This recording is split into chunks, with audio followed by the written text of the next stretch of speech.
Liverpool vs PSG, moja ya mechi ambayo inasubiriwa sana kwa hamu pia siku ya leo. Ni hii mechi ya robo finali ya pili ya Liverpool kati vs PSG, mechi ambayo ya kwanza ilimalizika kwa goli 2-2. Leo Liverpool anaenda kumkaribisha PSG ambayo ya moto. Nikisema PSG ya moto na maana kwamba wana wachezaji ambao ni wazuri, Ousmane Dembele, Desire Dua, lakini Claperian ni miongoni mwa wachezaji ambao wako vizuri sana. Kwa hiyo naamini hii mechi ya leo tena ya Liverpool ana wakati mgumu. Ana kibarua cha kuweza pia naye kutafuta magoli mawili, lakini pia kuweza kutafuta goli la tatu kwa ajili ya kwenda katika hatua nyingine.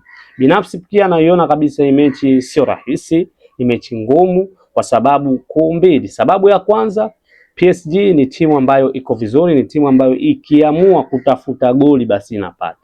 Sababu ya pili, Liverpool ni miongoni mwa timu ambazo msimu huu, timu kubwa ambazo zimefeli. Kwa hiyo nikiwa na maana kama kafedi leo enda kukutana na mtu ambaye ni mkubwa, enda kukutana na mpinzani ambaye ni kubwa. PSG sio timu ndogo. Kwa hiyo naamini atatakiwa atulize akili na pressure, lakini kocha Arne Slot, kocha Liverpool, anatakiwa pia naye aingie na mbinu kazi katika siku ya leo kuweza kurejesha matumaini mengine katika kikosi cha Liverpool.